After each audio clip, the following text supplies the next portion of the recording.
Hey Prime members, you can binge 8 new episodes of the MrBallen podcast 1 month early and all episodes ad-free on Amazon Music. Download the Amazon Music app today. Today's story is about a very specific type of criminal that is often portrayed in horror movies, but who rarely exists in real life. However, as rare as they are, they do actually exist. And when they decide to wreak havoc, there's often very little anyone can do to stop them. But before we get into today's story, if you're a fan of the strange, dark, and mysterious delivered in story format, then you come to the right podcast because that's all we do, and we upload twice a week, once on Monday and once on Thursday. So if that's of interest to you, please ask to borrow the 5-star review button's phone to make a quick call, but instead log on to their Facebook and change their relationship status from married to it's complicated. Also, please subscribe to the MrBallen podcast wherever you listen to podcasts so you don't miss any of our weekly uploads. I'm Dan Taberski. In 2011, something strange began to happen at a high school in upstate New York. A mystery illness, bizarre symptoms, and spreading fast. What's the answer? And what do you do if they tell you it's all in your head? Hysterical, a new podcast from Wondery and Pineapple Street Studios. Binge all episodes of Hysterical early and ad-free on Wondery Plus. Okay, let's get into today's story. At around 9:30 p.m. on Christmas Eve 1992, 18-year-old Danita Gullette finished up her shift at Rally's, a fast food hamburger restaurant in her hometown of Dayton, Ohio. She hung up her apron, she said goodbye to her coworkers, and then she stepped outside into the freezing 19-degree night air. Danita had not driven a car to work that day, so she pulled her plaid flannel jacket tightly around her to keep warm, and then she began to briskly walk in the direction of her mother's house, which was only a couple of miles away. That night, like every other Christmas Eve night, Danita's family had all gathered up at her mother's house to celebrate. The Gullettes were one of those big families that were very close and who always looked out for each other. When Danita had gotten pregnant when she was only 15 years old, she had told her parents and 7 siblings, all of whom were older than her, that she'd likely have to drop out of school and get a full-time job to provide for this child. But her family's reaction was, "Nonsense. We'll help you raise this baby so you can stay in school and get a good job and still have a great life." And sure enough, from the moment Danita gave birth to her daughter, her entire family stepped up and made themselves available to provide childcare anytime she needed them to. Fast forward a couple of years back to that Christmas Eve night in 1992, and since Danita had to work that shift at Rally's, her daughter, who was now 2 years old, had been spending the night with her family at her mother's house. And so as Danita walked, she suddenly had this urge to call her family and just check in to make sure her daughter was okay, and also just to give them a heads up that she would be there in the next 30 minutes or so. So at around 10 p.m., she stopped at a payphone on the side of the road that was only about a half mile from the Rally's restaurant. She fished some coins out of her pocket, she put them into the slot on the phone, and then she dialed her mother's phone number. As the phone rang, Danita likely was thinking about how much fun it was going to be to see everyone that night. She also likely was looking forward to eating some of her mother's famous chili and cornbread that she always made around this time of the year. At Danita's mother's house, her whole family was sitting around in the living room chatting and having a nice time, just waiting for Danita to arrive. At 10 p.m., when the phone rang in the house, immediately everyone in Danita's family assumed it had to be Danita calling to let them know that she was off work and that she would be home soon. So when the phone was ringing, one of Danita's siblings, Rhonda, she jumped up and she excitedly ran into the kitchen and she pulled the phone off the receiver and she said, "Hello?" expecting to hear her sister's very happy voice on the other end of the line, but instead she heard silence. Rhonda said, "Hello?" a few more times, but when she was still met with silence, she shrugged and put the receiver back into its cradle, and then she walked back into the living room and she told her family that no, it was not Danita, it must have been a wrong number. Danita's family would stay up for a little while longer waiting for Danita, but she never showed up, and they never actually spoke to her on the phone. Eventually, the family was so tired they decided to just go to bed for the night. They figured Danita must have gotten hung up at work, which was prone to happen, and so they would just have to wait until the next morning to celebrate the holidays with her. Around the time Danita stepped outside of the Rally's restaurant and began making her walk to her mother's house, Dayton, Ohio homicide detective Doyle Burke was finishing Christmas Eve dinner at his grandmother's house in the suburbs with his wife and their 2 young children. Like the Gullettes, the Burkes also liked to get together with family on Christmas Eve at Grandma's. But much as Detective Burke enjoyed the holidays, he'd been a homicide cop long enough to know that just about every week, at least one person got murdered in Dayton. And so chances were good at some point over the next couple of days, he'd be called into work. And sure enough, that Christmas Eve night, after they were done eating, his pager went off, and he looked at the incoming code and it said, "Call work immediately." When he looked up from his pager, he noticed his wife was staring at him. She knew the drill. She knew he would have to leave. When Detective Burke stepped away to call into work, he was told there had been a shooting on Neal Avenue. The victim had been found near a payphone located about a half-mile away from the Rally's restaurant. Detective Burke said goodbye to his family, he hopped in his car, and he headed over to Neal Avenue. When he got there, he saw a ring of police cars and medical personnel all standing in a circle around this payphone. Burke parked his car on a side street and then he walked over, and when he pushed past the ring of people, he saw the victim on the sidewalk right underneath the payphone. It was a young woman lying in a pool of her own frozen blood. It was Danita Gullette. She had been shot 5 times at point-blank range, bullets striking her in the chest, the legs, and the hands. The pattern of wounds on her body suggested she'd tried to shield herself from the bullets, holding up her hands and turning her head away and crouching back like she was trying not to get hit. After she was lying on the ground, either dying or dead, whoever had attacked her ripped her plaid coat off, they took her sneakers off, and they took her backpack that contained only 50 cents. Scattered around her body were .25 caliber aluminum shell casings, which immediately stood out to Burke. That type of ammunition was distinctive. It was generally only used for target shooting because it was not a very powerful ammunition. However, obviously, it was still lethal at close range. Witnesses in the area said they had heard the shots ring out and then saw 2 young men carrying pistols running away from the payphone. Shortly after Danita's family had decided to just go to bed and see Danita in the morning, they heard a knock on the front door. It was Detective Burke telling them that their Danita had been murdered. They were beyond devastated. They couldn't understand why anyone would ever want to harm Danita. She was such a happy person who everyone seemed to love. They just couldn't understand who would do this. When Burke told the family that Danita had been killed near a payphone, and according to witnesses, her murder likely happened sometime around 10 p.m., as soon as the family heard this, they all thought of that strange, silent phone call that Rhonda had answered around 10 p.m. that night. Had that actually been Danita? Had that been her killer? They didn't know, but it just seemed like too much of a coincidence that they would get a call at the same time that she was killed. After leaving the Gullette's household and filing his report on Danita's murder, Detective Burke arrived back at his home just hours before dawn on December 25th. After catching a quick nap, he spent that morning with his family celebrating Christmas, but his heart just wasn't in it. He had been investigating homicides for years, and so over time he had become somewhat desensitized to all of the violence. However, that morning he just kept thinking of Danita Gullette's grief-stricken family when he had told them the news. He also kept thinking about Danita herself, how scared she must have been when she was crouched down trying to shield herself from her attacker. Her family had shown Burke a picture of Danita when she was alive, and she looked like such a vibrant, happy young woman with this big, infectious smile. It just didn't make any sense that someone would kill her over some shoes and a jacket and a backpack with 50 cents in it. Was this actually a personal attack where they knew who Danita was and they were targeting her, and then afterwards they kind of set it up to look like a robbery?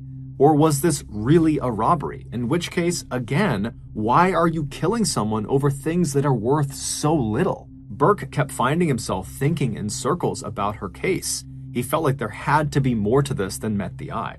And he would be right. That night, just before 9 p.m. on Christmas Day, Burke's pager went off again.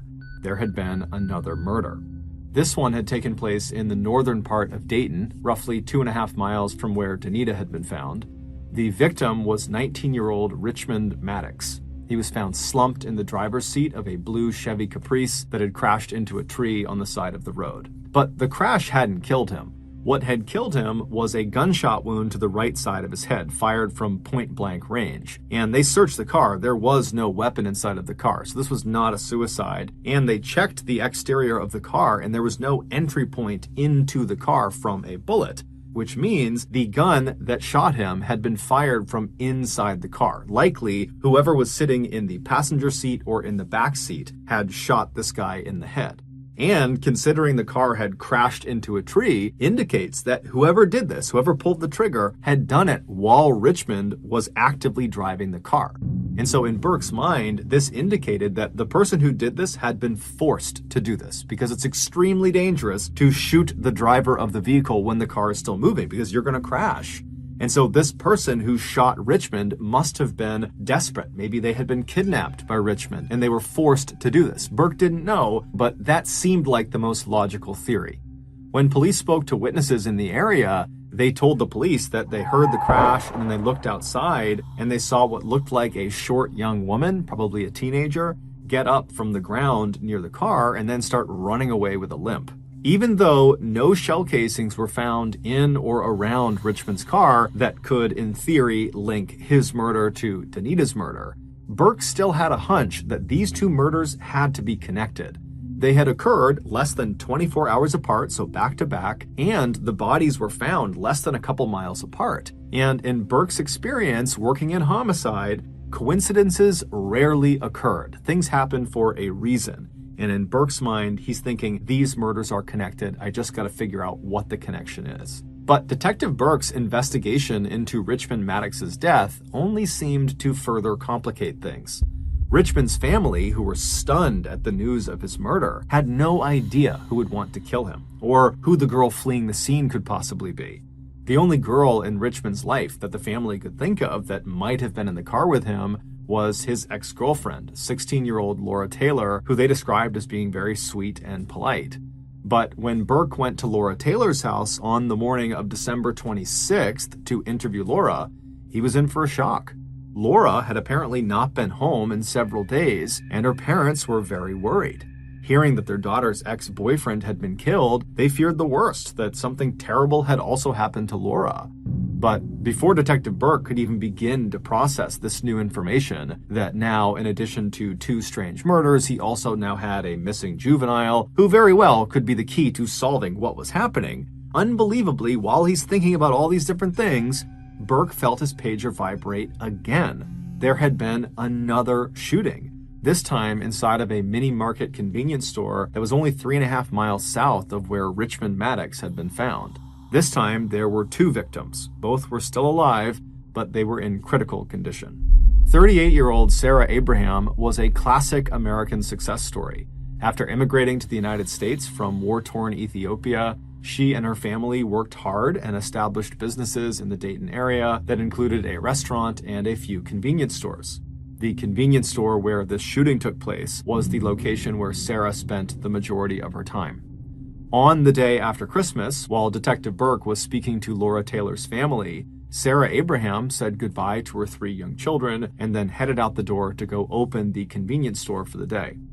Once she arrived and she opened the store and went inside, a 71-year-old regular named Jimmy Thompson came in and he stood by the register to chat with her about the holidays. And then at some point, a middle-aged man named Jones Pettis came inside as well, and he began browsing down one of the aisles.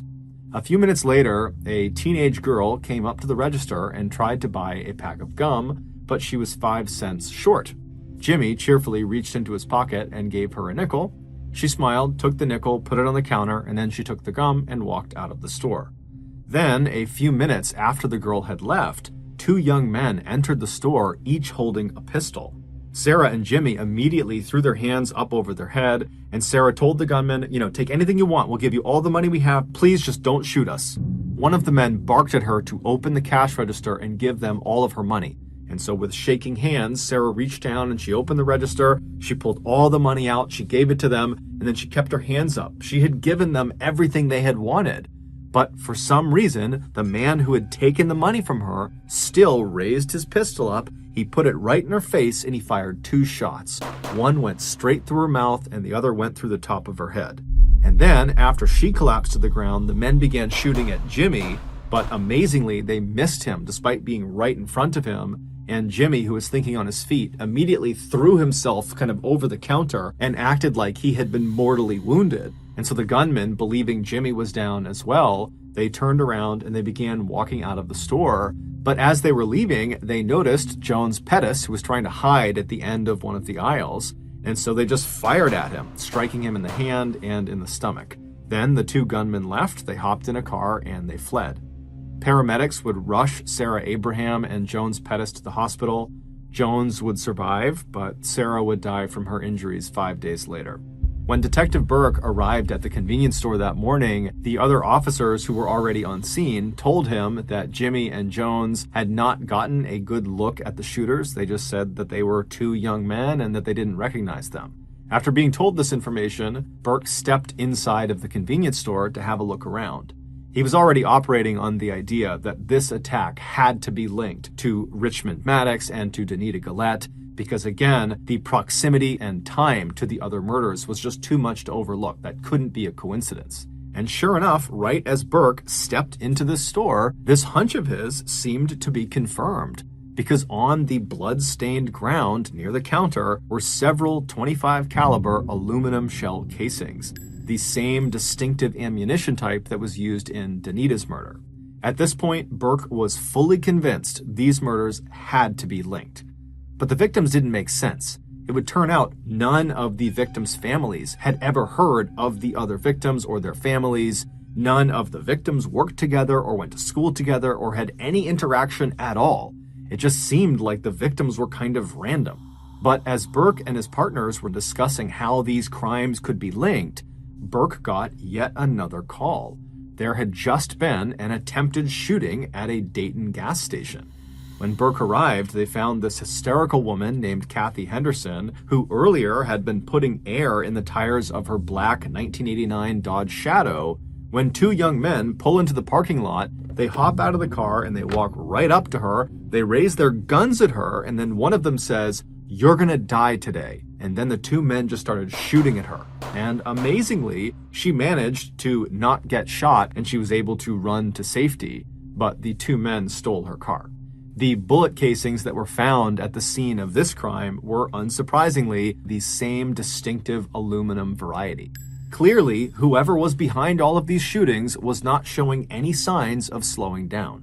And so by now, the shootings in Dayton had attracted so much attention that it was not only all over the local media, but it was all over the national media. This was all anybody in the country was talking about, that there was just these rogue people running around Dayton shooting random people, and the police apparently couldn't stop them. And so panic was spreading like a wave amongst Dayton residents and surrounding areas. It didn't seem to matter who you were or what you were doing. Suddenly, everyone felt like they could be next. On the evening of December 26th, shortly after Kathy Henderson's carjacking was reported, Dayton Police Sergeant John Huber was in his patrol car cruising the northwest neighborhood of Dayton when an all-points bulletin came across his radio.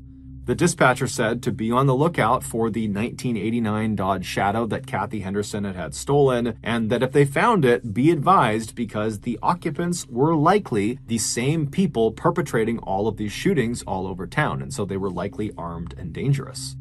Huber had developed a knack for finding stolen cars in Dayton. He knew where all the little cutouts were and back alleys were where people like to stash their stolen cars, and so he decided he would just go looking for the Dodge Shadow. And after only being on the hunt for about 20 minutes, he looked down a dark, quiet street just a mile away from where Danita had been killed, and he saw a black Dodge Shadow parked on the side of the road. When he drove up behind it, he saw it was empty, so he called the police station and asked them to run the license plates.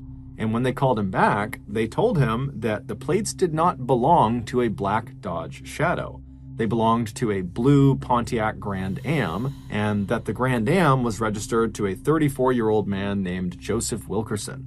Sergeant Huber was confused and thought maybe he had given them the wrong plates, but then he noticed, parked a little ways down the road ahead of the Dodge Shadow, was a blue Pontiac Grand Am. And so on a hunch, Huber drove forward and he took down the Grand Am's license plates and he called back into the police station and he asked them to run those. And they would come back and they would say, well, it turns out the plates on the Grand Am are the plates that should be on Kathy Henderson's Dodge Shadow. Meaning, clearly, in an effort to cover their trail, the suspects had switched the license plates between these two cars. And so naturally, Sergeant Huber picked up his radio and he asked if Joseph Wilkerson had reported his car as stolen. And after a few moments, the radio crackled back from headquarters that no, Joseph Wilkerson had not reported this car stolen. So Huber immediately became very suspicious of this Joseph Wilkerson person and told headquarters they should really send someone over to Joseph's property to talk to him, since most likely he was either one of the shooters or was involved in some way with all of these shootings. Huber said he would stay put on this road and he would stake out these two vehicles and wait to see if anyone came back to claim them. Detective Burke and his team were the ones dispatched to go check out the Wilkerson property. It was a small single-floor white house that was located only about 2.5 miles from where Danita had been killed. Burke opened the front gate that surrounded the property and he walked along the pathway up onto the front porch and he knocked on the front door, but there was no answer. Burke called out that, hey, it's police, you gotta open up, but there was silence in the house. Burke left the porch and walked around to the back of the house and knocked on the back door, but still no one came to the door. However, as Burke and his team stood around the back of the house, they all started to smell something awful. It was this putrid smell that was definitely coming from inside the house.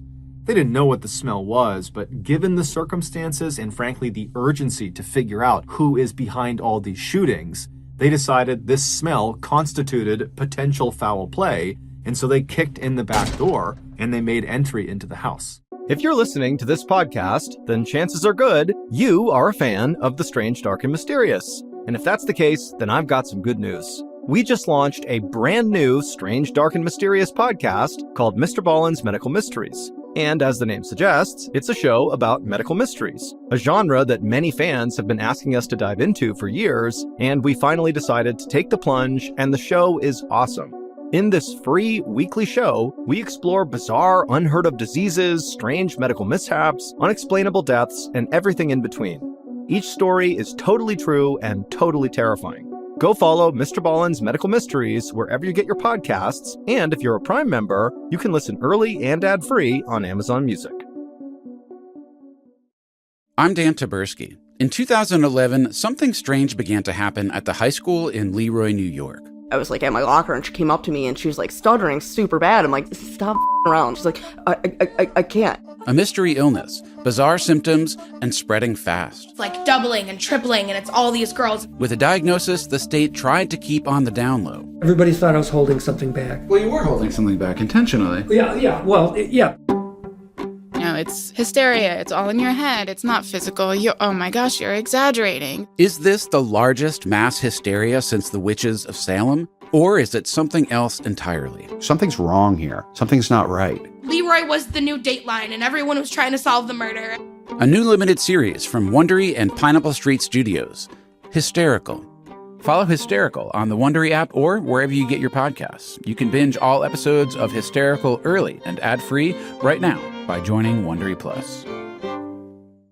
Immediately, the smell picked up tenfold. It smelled absolutely horrible inside this house. And just from a quick glance around the inside, it was very obvious this house had been ransacked. Somebody had robbed this house. All the drawers and cabinets had been opened. There was trash and clothing and random pieces of electronics all over the ground. And so the police, they have their guns out, they're scanning around the room, and they're yelling out, "Police, if you're here, show yourself, we're coming in." But no one showed themselves. It was all silent in the house. And so the police began carefully stepping through the house, and they eventually turned right and began walking down this one central hallway that seemed to lead to kind of a back room that looked like maybe a bedroom at the end of the hall. And as they're walking down this hallway, the smell is getting stronger and stronger. And then finally, they get to the end of this hallway and they look into this room and they can see what is causing the smell. There on the bed in this room was 34-year-old Joseph Wilkerson. His wrists and his ankles had been tied to the 4 posters of the bed with electrical wire, kind of putting him in a spread eagle position on his back. He had no clothes on, but he had a pillow over his chest and his head, and on the outside, on the top of the pillow, were 2 obvious scorch marks. Someone had clearly pressed a gun into that pillow and then fired 2 shots through it into Joseph's chest and his head, killing him. And from the look of his body and the smell, Wilkerson had likely been dead for at least several days.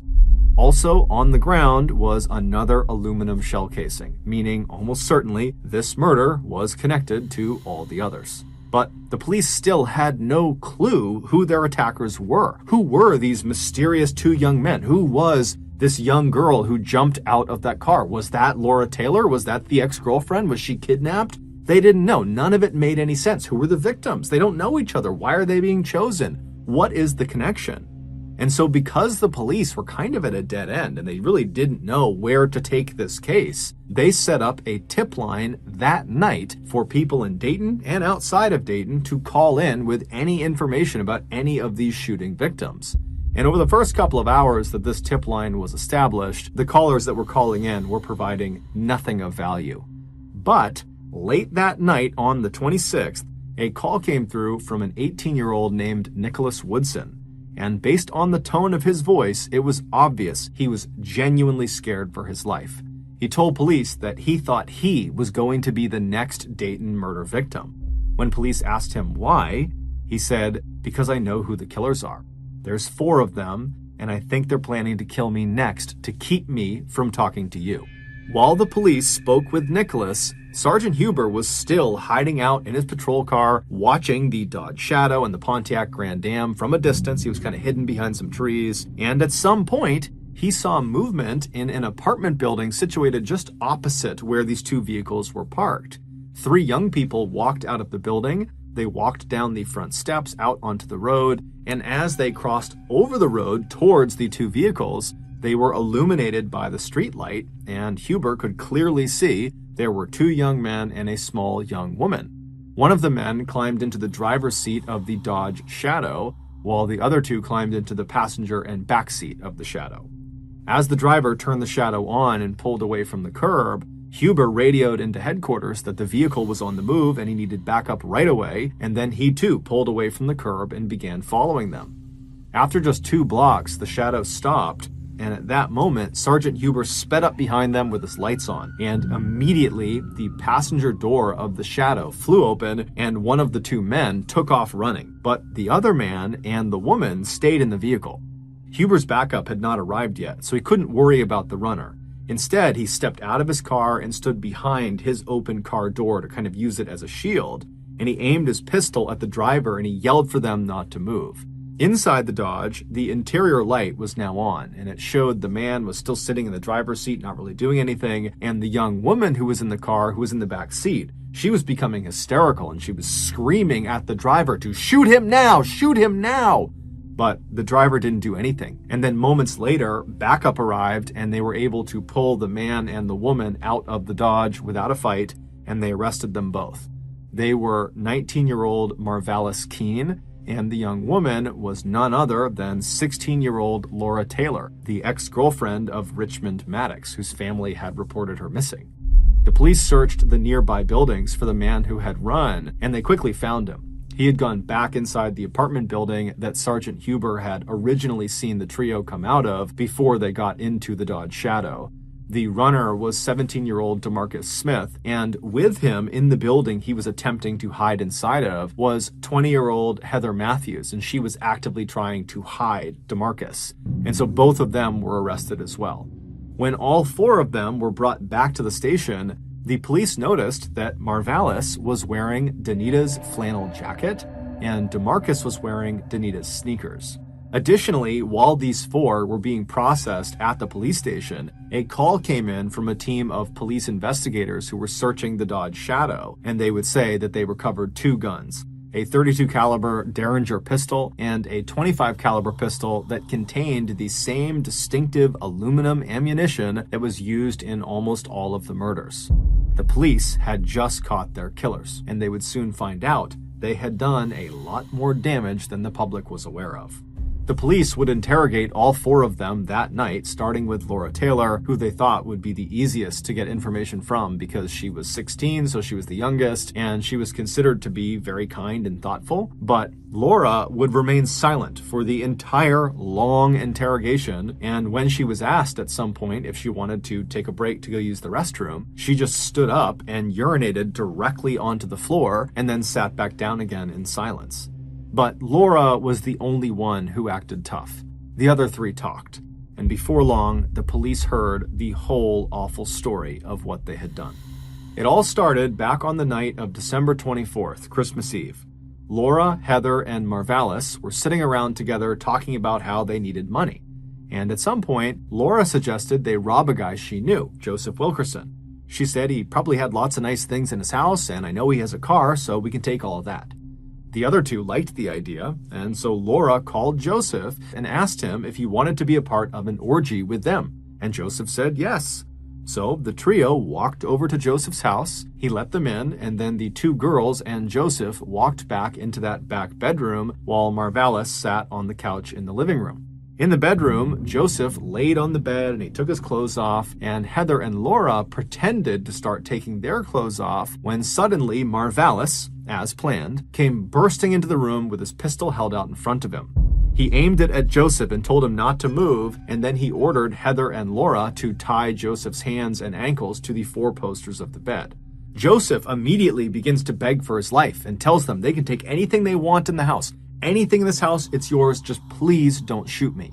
Marvalis instructed the girls to go search his house for valuables. And so while Marvalis is standing there with the gun aimed at Joseph, Joseph, perhaps in an attempt to kind of bargain his way out of this, says to Marvalis, hey, I have a really amazing gun, a .32 caliber Derringer that I have hidden in the garage. If you want it, I can tell you where it is. And so Marvalis was totally interested, and he said, yeah, tell me where it is. And so Joseph explained where to go in the garage, and so Marvalis left the room, he went into the garage, and he would eventually find this little gun, this .32 caliber gun. And then when Marvalis walked back into the bedroom with Joseph, he promptly walked over to Joseph, grabbed a pillow, he put it over Joseph's chest. Joseph is just looking up at him, wondering what he's doing. And then Marvalis took this new gun, this .32 caliber Derringer, and he pushed it into the pillow, so it was aiming straight down at Joseph's body. Joseph pleaded with him not to shoot him, but Marvalis pulled the trigger and he fired a shot through the pillow into Joseph's chest. Joseph began screaming, and then he made this guttural sound and his whole body began to shake. And so the other 2 girls, they heard the sound of the shot, so they came running back into the bedroom. And when they saw what was happening, they just stood there. And then Laura looked over at Marvalis and said, hey, can I shoot him too? And Marvalis says, sure. And he hands her the .32 caliber Derringer, the one they had taken from the garage. And Laura takes the gun. She walks over to the still shaking Wilkerson. She repositions the pillow on his face. She pushes the Derringer into the pillow, aiming right at Joseph's face. And then she pulls the trigger, but it doesn't fire. And so frustrated, she turns away from Wilkerson, who's still making all sorts of noise. He's still shaking. And she walks over to Marvalis and says, let me use your gun. And so Marvalis pulls out a .25 caliber gun. It was his gun. It was the gun that used aluminum shell casing rounds. And he hands it to Laura. And so Laura hands him the Derringer. She takes the .25 caliber. And then she walks right next to Joseph again. She grabs the pillow and makes sure it's flush to his face. She puts the .25 caliber gun up against the pillow, aiming it right at Joseph's face, and then she pulls the trigger. This time the gun would fire, and as soon as it did, Joseph's body stopped shaking and he went limp. As the trio stood there staring at Joseph Wilkerson's lifeless body, they all realized something. Killing was actually quite fun. The trio left the bedroom and began eating Wilkerson's food and watching his TV and looking for things to steal, all the while happily talking about how amazing the killing experience had just been. Eventually, though, their killing high had worn off, and they realized that Wilkerson did not have any cash in the house, and really, he didn't have nice stuff in his house, so they couldn't really even sell very much of it for very much money. And so they decided they needed to go rob somebody else to get the money they needed. But first, they recruited another friend of theirs, DeMarcus Smith, to come over and join them. When DeMarcus arrived, he, along with Laura and Marvalis, left Wilkerson's house, leaving Heather behind to watch over the place. The trio walked away from the house towards town, keeping an eye out for anyone who was out alone and could potentially be an easy target to mug. And eventually, around 10 p.m., they spotted a young woman they didn't know standing near a payphone. It was Danita, and she was fishing coins out of her pocket to put into the phone. By the time Danita had finished dialing the number of her mother's house, she heard the sound of Marvalis and DeMarcus come running up behind her, and when she turned around, she saw they had guns pointing at her, so she dropped the phone. Then the two men demanded she give them her shoes, which she instantly did, but then, simply because he thought it would be fun, Marvalis still just started shooting her. So he shot Danita 4 times, and then DeMarcus, who had not been a part of the Wilkerson killing, just immediately joined in, and he shot her a 5th time. After she was laying on the ground, dead or dying, the two men yanked her plaid jacket and her backpack off, and then they ran back to Laura on the other side of the road, and the trio retreated back to the Wilkerson house. When Danita's sister, Rhonda, picked up that phone call around 10 p.m. and was met with silence, that really had been her sister Danita calling, but Danita had died literally seconds before the line had connected. Even though, once again, their robbery target did not yield them very much in terms of monetary value, the friends felt like this second murder was still a really good thing. It was a turning point for them. They felt invincible. Killing was the best high that any of them had ever experienced. So in some ways, it didn't matter that they weren't making any money out of these robberies. It was the killing part they liked. To celebrate their murders, the 4 friends threw a party that night at Wilkerson's house. So Wilkerson's dead body is just literally decomposing in the bedroom. They just shut the door during this party. One of the people who showed up to this party was Jeffrey Wright, one of Heather's former boyfriends. And at some point in the night, Heather and Jeffrey got into this huge argument, and Jeffrey grabbed Heather by the hair and started dragging her into a back room. And so, drawn by the commotion of this, Marvalis burst into the room after them and chased Jeffrey, who leapt out of a window. Marvalis jumped out of the window after him and then began shooting at him, hitting Jeffrey 4 times in the legs as he ran away. Miraculously, Jeffrey would make it to a hospital and he would survive, though he would not go to police and tell them what happened. Seeing Heather's ex-boyfriend get shot excited Laura, and she decided she wanted to shoot her ex-boyfriend too.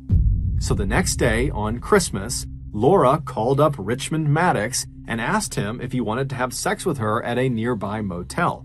When he said yes, she told him he would have to pay for the motel, so bring cash. Richmond agreed, and when he arrived at the designated meeting place that day, Laura climbed into the front passenger seat next to him, knowing full well she was going to kill him and steal the money out of his wallet first chance she got. But after they took off, Richmond looked in his rearview mirror and he saw Marvalis and DeMarcus following them in a car. Sensing this was a setup, Richmond hit the gas, and without any hesitation, Laura pulled out the .32 caliber Derringer pistol they had stolen from Wilkerson. She placed it against Richmond's right temple and she fired. Then she threw herself out of the moving car right before it crashed into the tree. Marvalis and DeMarcus would swing by and pick her up a little ways down the road, and then the trio would head back to their base of operations, the Wilkerson house. At this point, the foursome had killed 3 people and nearly killed a 4th. But while they were very pleased with this, they still hadn't managed to take anything of real value from any of their victims, and realistically, even though the killing was fun, they did need cash. They had no money.